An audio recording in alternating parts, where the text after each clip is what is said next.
Let's go ahead here and begin with a prayer, and then Dennis and Dwayne will get the study sheets going around.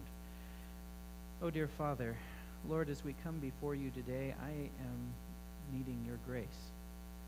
As we are talking about a very important and also very challenging subject. And I just pray, Father, that as we are reflecting on the life you call us to live and what it might cost, I just ask you for your Holy Spirit to be here with each and every one of us. Thank you in Jesus' name. Amen. What would you do if you knew that keeping your faith in God would get you killed? That is the scenario that Shadrach, Meshach, and Abednego were facing in the scripture reading that we were just going over here at the beginning of this morning. Shadrach, Meshach, and Abednego were prisoners in the land of Babylon. Now, it's true that they were officials in the court of the king, but they had been taken captive from Jerusalem, wrenched out of their homes, forcefully educated in the Babylonian school of thought, which included all kinds of things that were not godly. And now here they are in a moment of crisis. The king has made a golden statue of epic proportions, nearly 90 feet tall, made out of gold, and he has gathered every official in his kingdom with only one purpose. Their job is to bow down and worship this image that he has made. And the consequences for disobedience, they're pretty simple. Refuse and burn.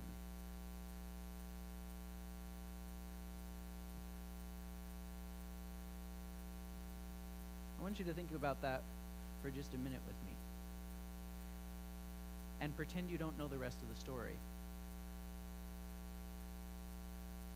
What would you do if you wound up face to face with a give up your faith in God or die this moment choice?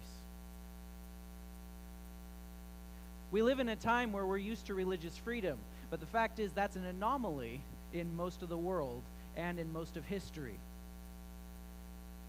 And I want you to think with me for just a moment, because this particular story holds one of the most critical keys to being a Christian in whatever period of time you happen to live in. What if you knew that keeping your faith in God would get you killed? Well, the time comes for bowing down to that statue, and Shadrach, Meshach, and Abednego, they are not bowing. They are standing tall, and as that whole sea of bowing bodies is there, they stick out like sore thumbs in the middle of the plain of Dura. And word quickly gets back to the king. Those three guys, those Hebrew captives, those troublemakers, they're not bowing down to your statue.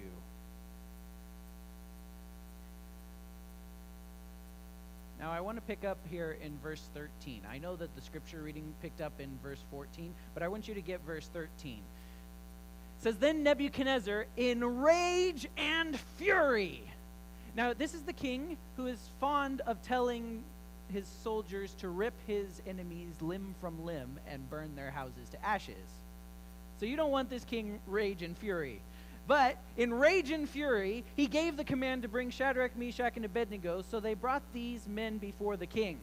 Nebuchadnezzar spoke to them, saying, "Is it true, Shadrach, Meshach, and Abednego, that you do not serve my gods or worship the gold image which I have set up?" This is not a multiple choice question. Yes or no. Is it true? Now, if you're ready, at the time you hear the sound of the horn, the flute, the harp, the lyre, and psaltery, and symphony with all kinds of music, and you fall down and worship the image which I have made, good. But if not, if you do not worship, you shall be cast immediately into the midst of a burning fiery furnace. And who is the God who will deliver you from my hands?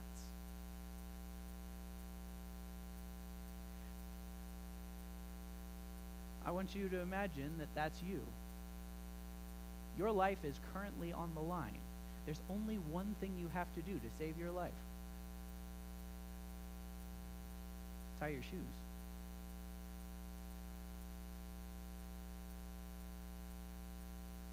Just bow down. And all's good.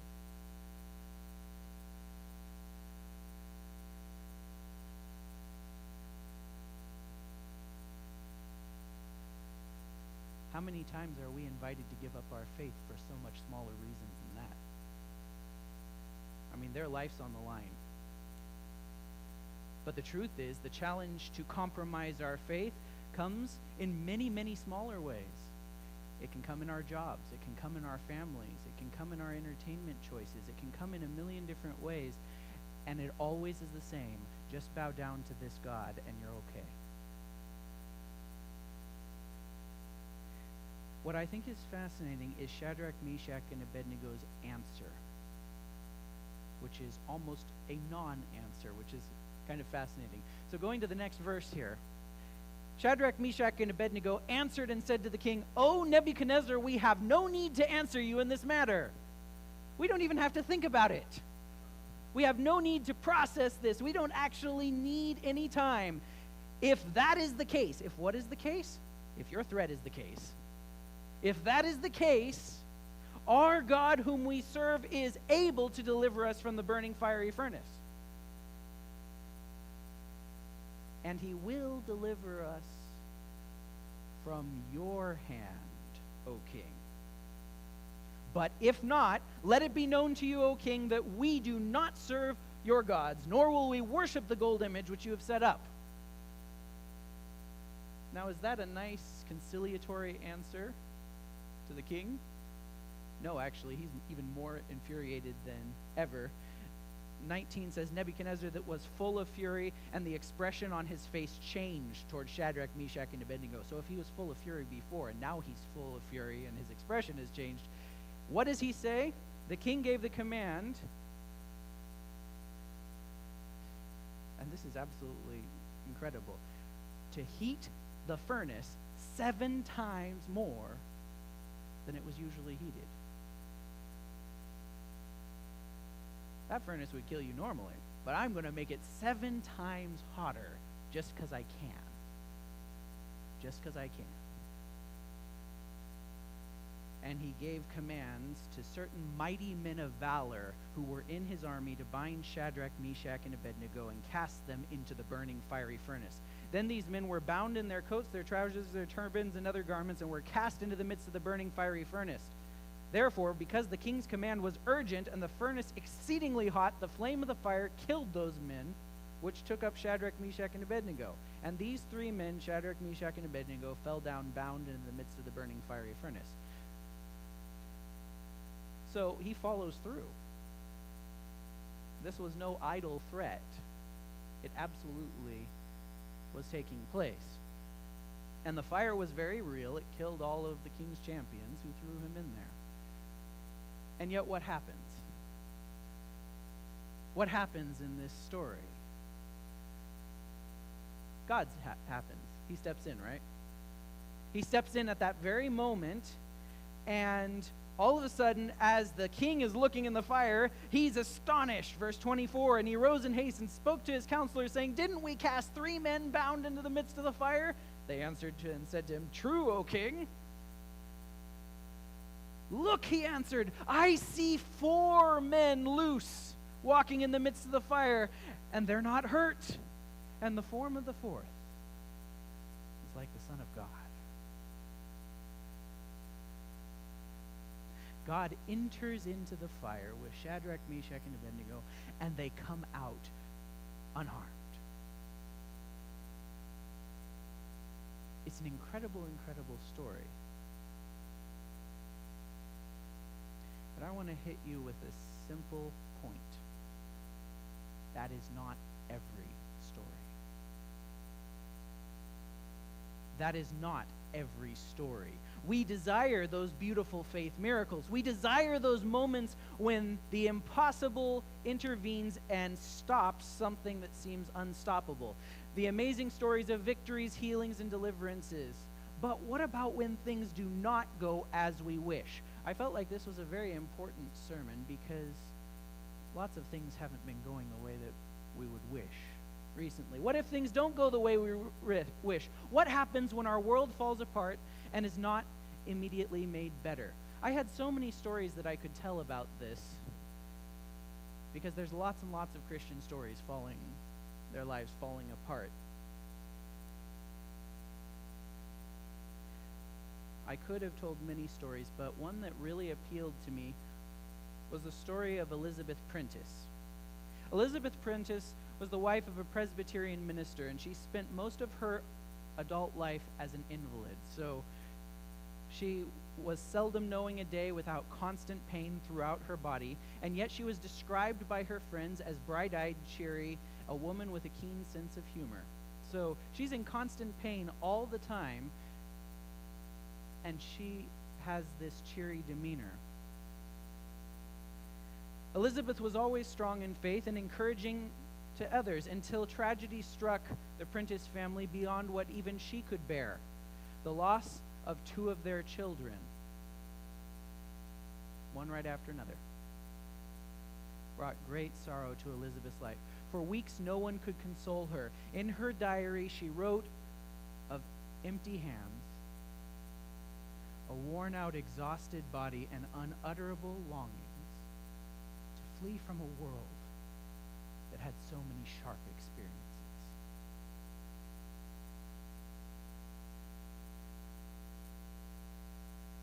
We like Shadrach, Meshach, and Abednego's story, but the reality is that's not every story.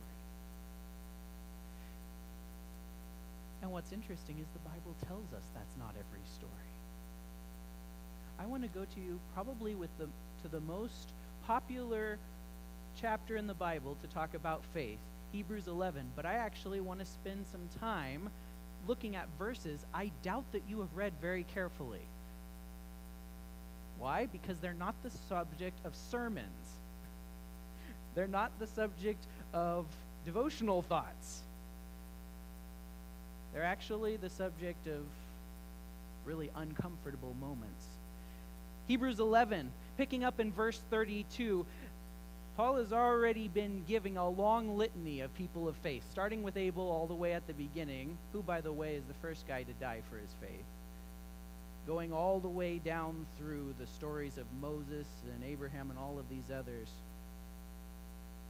And then he says, I've got lots more stories. Verse 32, for time would fail me to tell of Gideon and Barak and Samson and Jephthah, also of David and Samuel and the prophets, who through faith subdued kingdoms, worked righteousness, obtained promises, stopped the mouths of the lions, quenched the violence of fire, escaped the edge of the sword, out of weakness were made strong, became valiant in battle, turned to flight the armies of the aliens. Women received their dead back to life again. And if it stopped right there, then that would be a really cool way to end the chapter. It seems like a good conclusion, right? But then he switches gears. Midstream, all of these incredible things, others were, what's that word there? Tortured. Not accepting deliverance that they might obtain a better resurrection. Still others had trial of mockings and scourgings, yes, and of chains and imprisonment. They were stoned. They were sawn in two. It's a reference to Isaiah. They were tempted. They were slain with the sword. They wandered about in sheepskins and goatskins, being destitute, afflicted, tormented, of whom the world was not worthy. They wandered in deserts and mountains, in dens and caves of the earth. Come on, Paul. Don't you know how to end a book?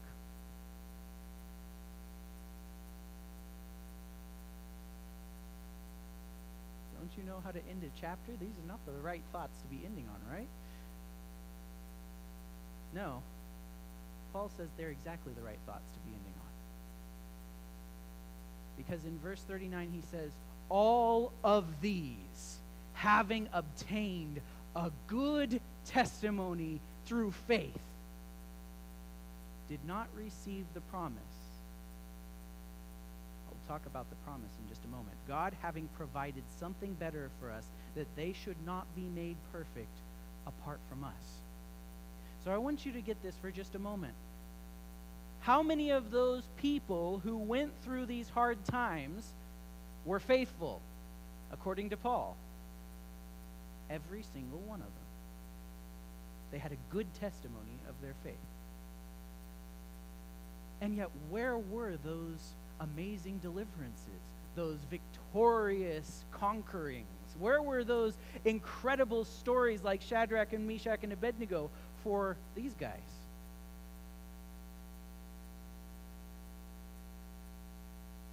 Their incredible story is actually their faith, not what happened. And I want you to get this for just one moment, because this particular thing is illustrated beautifully in Acts chapter 12, verses 1 to 3. We look at Acts chapter 12, and we usually spend most of our time on the verses after 3.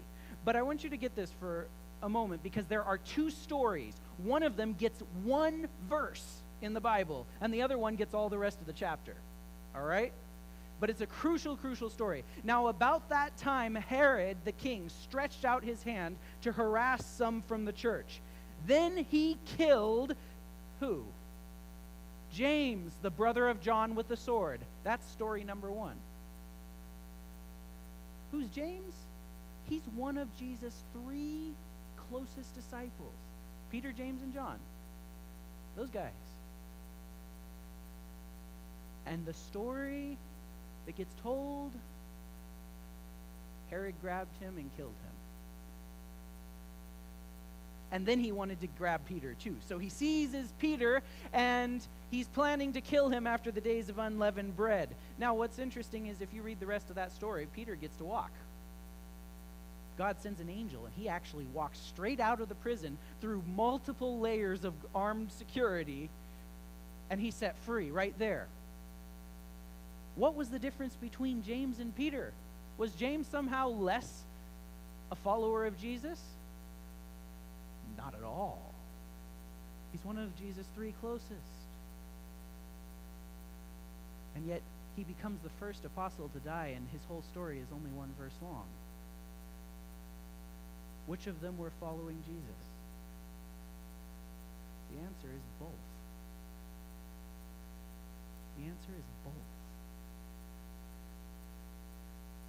And I want you to get this for just a moment, because the key is in these stories to how we can have faith in God in the midst of deep difficulty and even tragedy. Because the Bible doesn't say everyone who believes in God has an amazing life. Some people who read kids' books might think that. But if you read the Bible actually says, no, some people have a very hard life. Some people have miserable deaths. Some people have terrible experiences, and yet are no less God's people for going through them, and no less faithful for having experienced them. Now that is very encouraging. I got one amen, maybe two. I want you to get this for just a moment. God is saying your relationship with me is not dictated by the number of supernatural miracles that you happen to see. It's by your faithfulness to me. Even if you don't see it. Even if you don't know what's going on. And I want you to get this for just a moment, because at the heart of going through hard trials is understanding why we go through them. All right? And I'm taking any trial at all.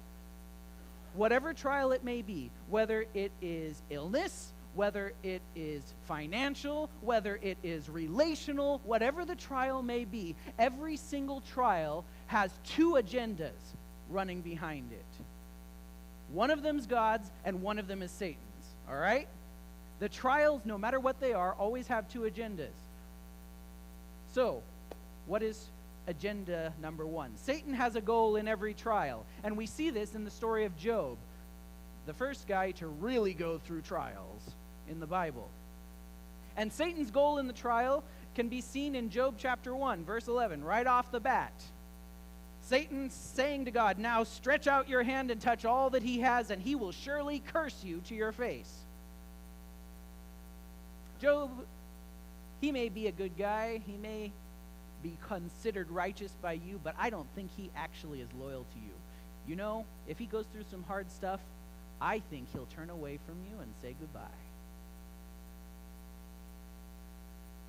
Job 2, verse 5 is a reiteration of this, because Job doesn't actually turn away from God when he loses everything. Then Satan comes back and said, "Hey, there's actually something else you can do. Stretch out your hand now, touch his bone and his flesh, and he'll surely curse you to your face." Keep in mind, God doesn't actually touch Job. He does give Satan permission to touch him, to prove something. To prove something.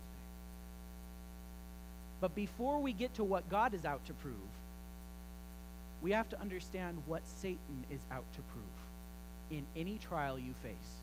He is out to prove that you will abandon God if things get hard. That's it. That's the only thing he has, and to get you to do it. Now you can say that's a slimy, disgusting thing to do. Well, that's exactly what he wants to do. So, what does this mean? What do you classify as a trial? What do you classify as a trial?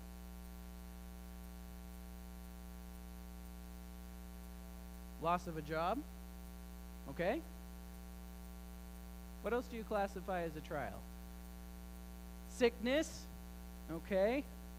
This guy with spinal cancer, or that lady with 2 brain tumors and 2 ear infections, and I don't even remember the whole litany. Those are trials. What else? Loss of a loved one. This is what Mrs. Prentice went through. Okay, now I think we're actually getting somewhere. We think about these huge trials, doing something that we think is hard. It may be something that's emotionally devastating, like the loss of a child or something like that, but most of the trials we run up face against most of the time don't look so big. Sometimes it's just a really bad day at work. Sometimes it's just a argument with someone you didn't want to argue with. Sometimes it's something small, and yet how many trials have this goal for Satan? Every single one of them. We think about, if I was having a gun pointed at my face and saying, "Give up God or I'll kill you," well, maybe I'd stand then. But the truth is, every single trial is this invitation from Satan. Walk away. Walk away from God. You got this. Now, I want to get something here for this, because the fiery furnace and what Shadrach, Meshach, and Abednego said is actually the key to overcoming in any trial we face, and it doesn't matter what it is. We say Shadrach, Meshach, and Abednego were expecting to be saved from the fire. That's actually not true. I want you to read this with me again, going back to Daniel chapter 3, picking up in verse 16. Daniel chapter 3, in verse 16. What are Shadrach and Meshach and Abednego actually saying? "O King Nebuchadnezzar, we have no need to answer you in this matter." Next one. "If this is the case, our God whom we serve is," what's that word? "Able to deliver us from the fiery furnace." Are they confident that God is powerful enough to do that? You bet. "And he will deliver us from your hand, O king." Now, this is a fascinating point. One thing God is able to do, and the second thing he absolutely will do. Do you realize what Shadrach, Meshach, and Abednego have just said? Absolutely in no way at all are you going to change our loyalty to God. God holds us, you don't. And I want you to get that, because this is a crucial point to going through any trial we face. The king sounds like he's in charge. Shadrach, Meshach, and Abednego, no, he's not. All right? And then he comes in with the hammer blow here. And if not,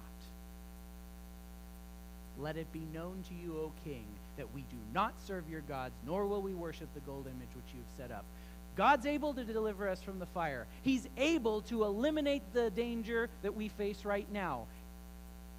But even if he doesn't, we still belong to him. What were Shadrach, Meshach, and Abednego preparing to do? They were preparing to die. Because unless God chose to step in, they are looking at a really hot end. And this is the crucial point. How many times do we come to God and say, Lord, if you'll do this, I'll do this for you? We start getting into this bargaining mode with God, and we say, oh, if this happens, then I'll do this. Shadrach, Meshach, and Abednego are not bargaining. They're surrendered. They're standing. So I want to get some blanks filled in for you as we start talking about this.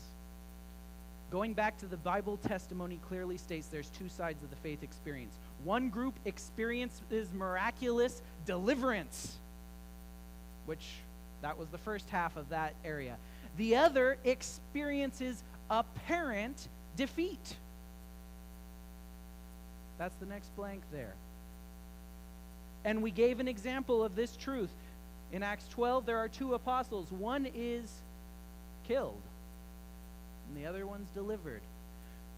So, what are the keys for being an apostle, a person of faith, going through these trials? Here are the keys from the fiery furnace. They all come from these three verses that Shadrach, Meshach, and Abednego has. They knew that anything was possible for God. Even the hottest fire, God is able to just quench the heat of that fire for us. They knew that anything was possible for God.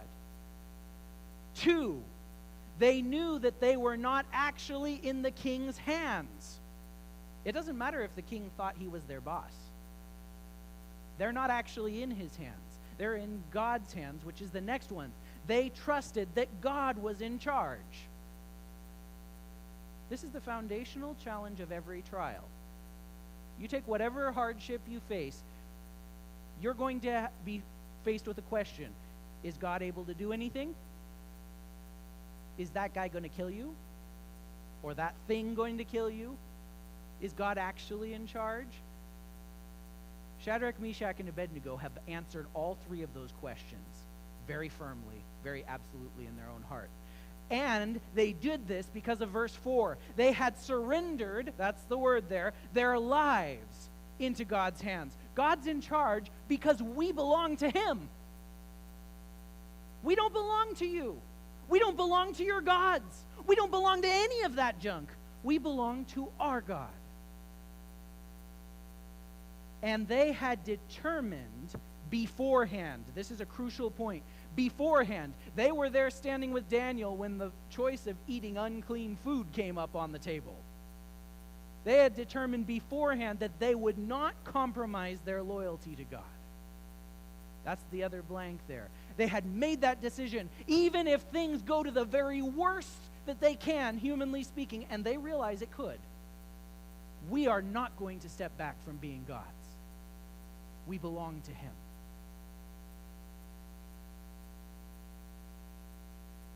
Now, I want you to get that for just one moment. How many of those determinations are possible for us? Every single one of them. These are very foundational determinations. Does it take faith to do that? Yes, it absolutely does. This is the point. Every single one of those statements takes faith. And what is faith? Faith is saying, God, I trust you. I trust you. And Shadrach, Meshach, and Abednego were ready to go to that fire and burn, trusting God. Why? Because they knew God. Honestly, I look at some of the trials that were faced by the early church. You look at the list there. You look at the list, apostles being killed, all of them being beaten, all of them experiencing prison, being stoned, being flogged, being you name it. Honestly, that's a pretty bad rap sheet. Why do they have that? Not because they're rabble-rousers, not because they're out to assassinate the emperor. No, it's because they love Jesus, and that's the only reason. And you know what? They go for it anyway. Because they have made the exact same 5 faith decisions that Shadrach, Meshach, and Abednego made. Anything's possible for God. Even resurrection from the dead, by the way. You see, the crucial point is, the reason that Shadrach, Meshach, and Abednego aren't afraid to die, they've read Job. First book written in the Bible. They've read Job, and Job knew all the way back then, even if my flesh is destroyed, even if I die, yet I will see in my flesh God, and my eyes will behold him and not someone else. We have a God who can reverse any death, any situation. Anything is possible for God. He could even intervene right now with this particular trial and make it completely powerless for me. But even if he doesn't, we belong to him. So I want you to reflect with me for just one moment on this. How many P.S. clauses do you put in your relationship with Jesus? What do I mean by that? You know what a P.S. is? Yeah, it's a by the way thought. Stipulations. I will follow you as long as X, Y, Z. Or maybe it's just A. I will follow you if you do, but not that. Those are P.S. clauses in your walk with Jesus. You will notice something very crucial. There are no heroes of faith with P.S. clauses. They may start with P.S. clauses, but they have to give them all up in the end. You remember Peter? Peter is a very good example of a person who had P.S. clauses in his walk with Jesus.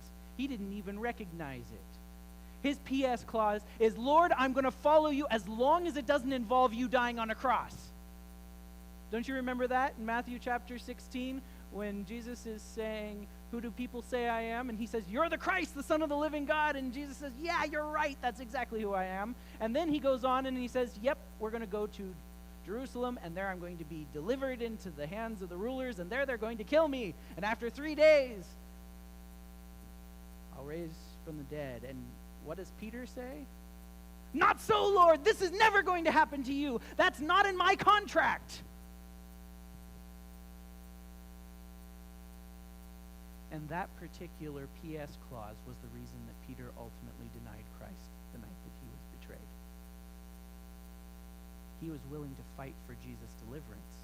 He wasn't willing to go and die with him without fighting. But later he was. The good news is if we have P.S.'s in our walk with God, there's always time for an amendment. As long as there's life. Does that mean that the trials aren't hard? No. I can imagine that Shadrach, Meshach, and Abednego were probably pretty nervous as they saw that fire.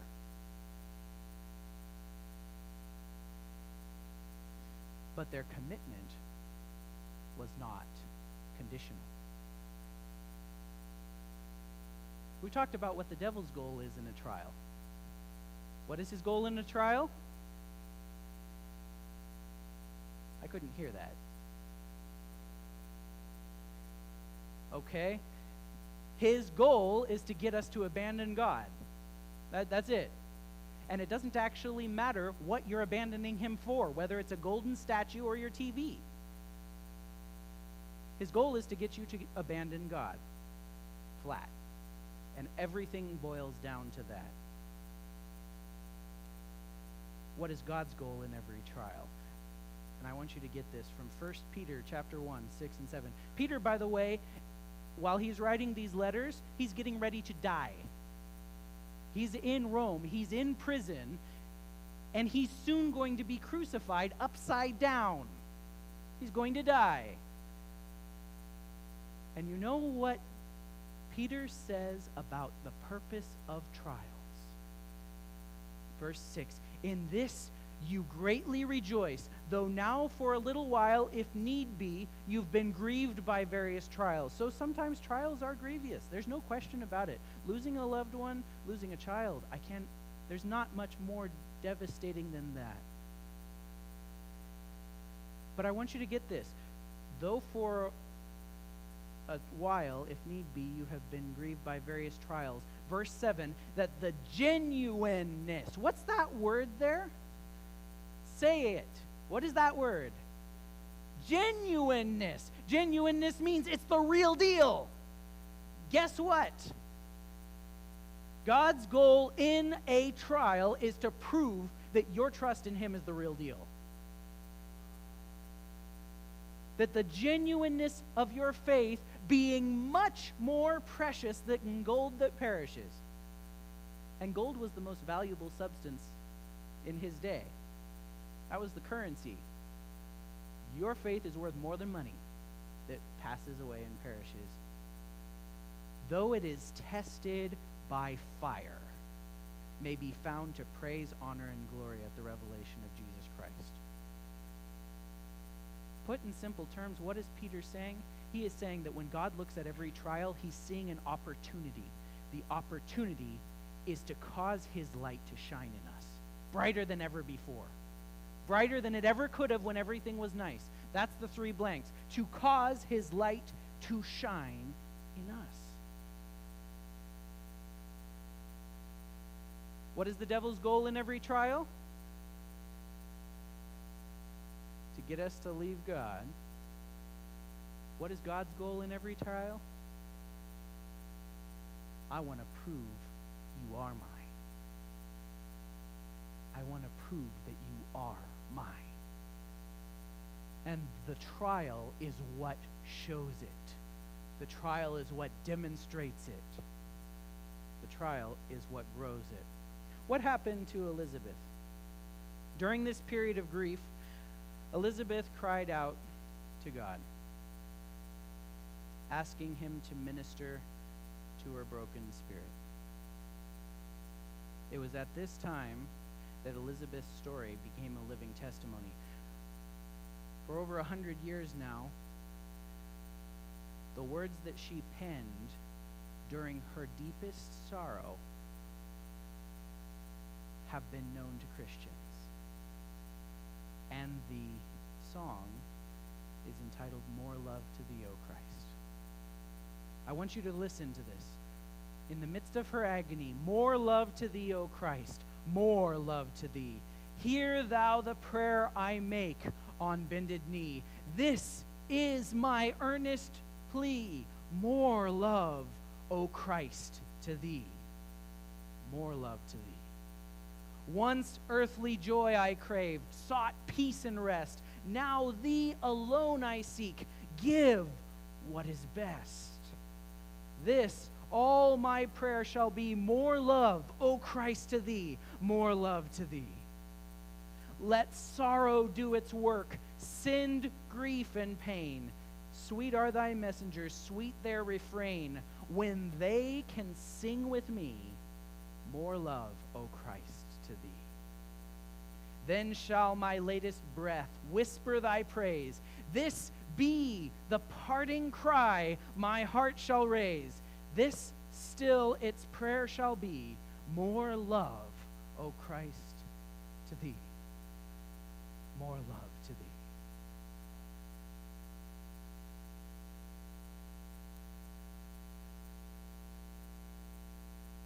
What happened in the midst of her trial? She started to shine.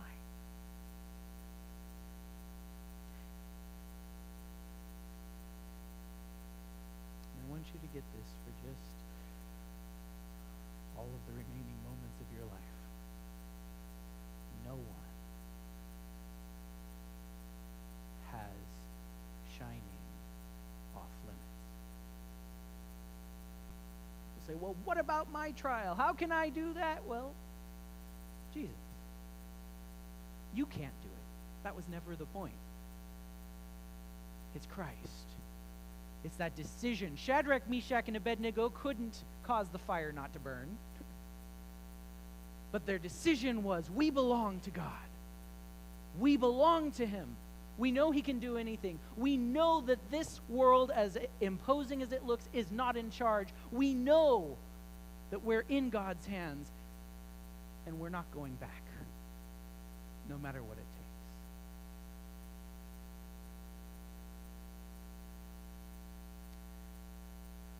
I see a fair number of the Johnson clan here. I want to actually conclude with a song that I heard for the first time at Delari's baptism.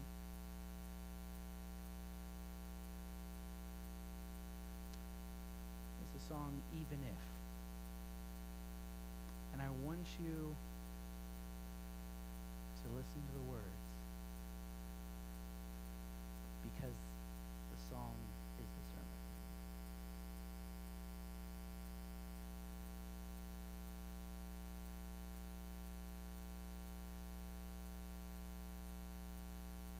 Sometimes you win some, sometimes you lose some. And right now I'm losing bad. I've stood on this stage night after night, reminding the broken it'll be alright. But right now, oh right now, I just can't. It's easy to say when there's nothing to bring me down. But what will I say when I'm held to the flame like I am right now? I know you're able and I know you can. See through the fire with your mighty hand. But even if you don't, my hope is you alone. They say it only takes a little faith to move a mountain. Well, good thing, a little faith is all I have right now. God, when you choose to leave mountains unmovable, oh, give me the strength to be able to sing. It is well with my soul. I know you're able and I know you can. See through the fire with your mighty hand. But even if you don't, my hope is you alone. I know the sorrow and I know the hurt will all go away if you just say the word. But even if you don't, my hope is you alone. You've been faithful, you've been good all of my days. Jesus, I will cling to you. Come what may, 'cause I know you're able. I know you can.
soul. It is well, it is well with my soul.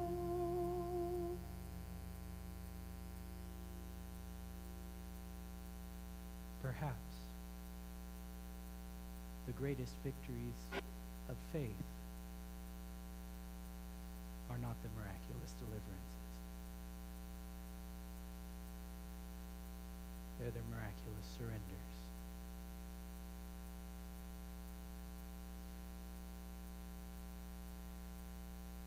Which is more profound for God to say, yes, I pulled them out of the fire, or you couldn't get them even to death.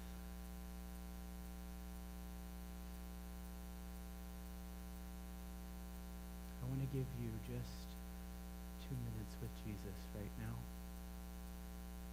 I don't know what trials you may be going through. I don't know what experiences you may have.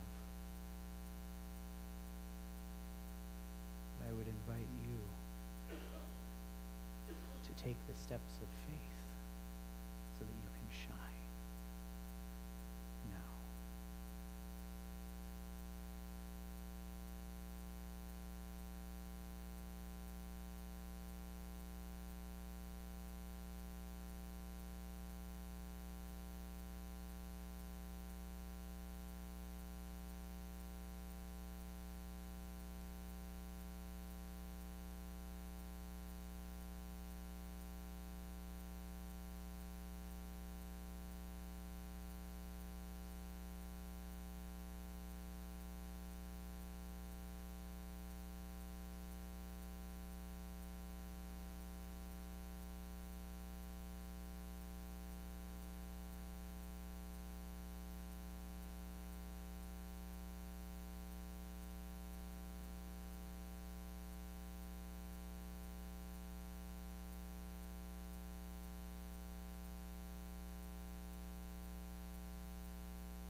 Oh, my Father.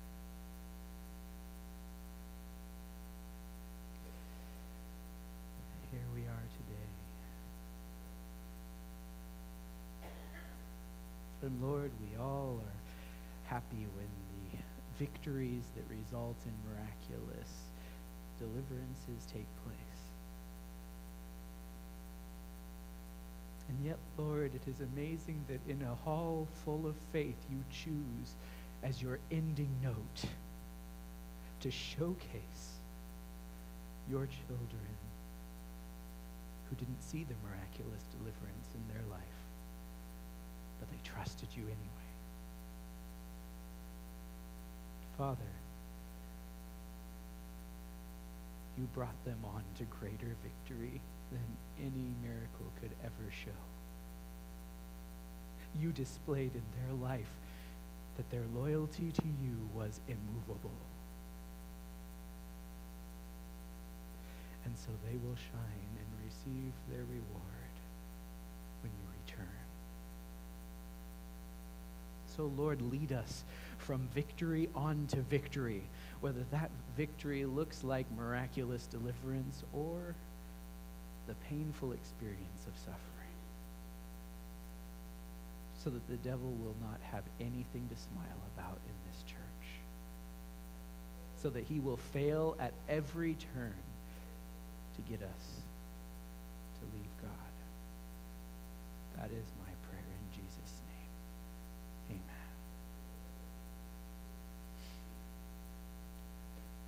Our closing hymn is number 618. Stand up for Jesus.